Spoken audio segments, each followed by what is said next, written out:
Dear friends, આજે બધાનું favourite એવો સ્ટ્રીટ સ્નેક એટલે કે મેથીના ભજીયા, જે શિયાળામાં ગરમા ગરમ ખાવાની મજા પડી જાય એવા મેથીના ભજીયા અને ચટણીની રેસીપી લઈને આવી છું. તો ચલો આપણે રેસીપીની શરૂઆત કરીએ. એના માટે આપણે એક અધકચરો મસાલો રેડી કરવાનો છે.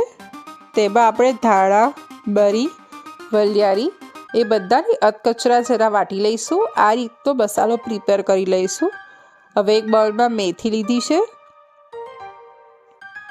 મીઠું, હિંગ, લીલા મરચાં, આપણો પ્રિપેર્ડ મસાલો, હળદર, ખાંડ, લીંબુનો રસ, બેસન લીધું છે અને હવે એનું મિક્સ કરી લઈએ ભાજી જોડે.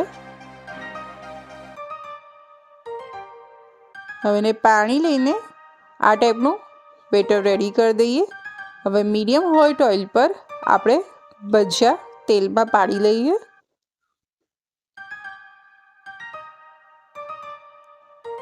અને આપણે ભજીયાને અંદરથી સરસ કૂક થઈ જાય અને બહારથી લાઇટ બ્રાઉન કલર આવી જાય ત્યાં સુધી તળી લઈએ.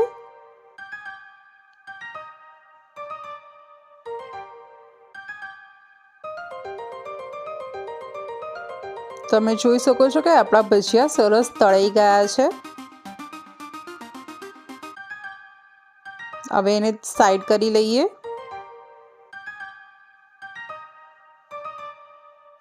હવે આપણે ચટણી પ્રિપેર કરી લઈએ.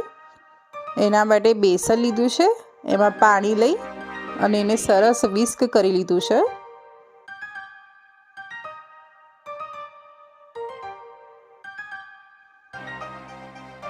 એની પતલી કન્સિસ્ટન્સી રેડી કરી લઈએ.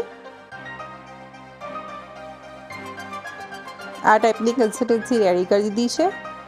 હવે વઘાર માટે ઓઇલ લીધું છે, રાઈ, હિંગ, મરચાં અને લીમડો.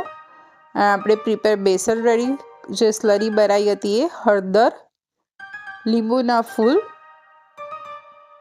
બધાને સરસ મિક્સ કરી લઈએ.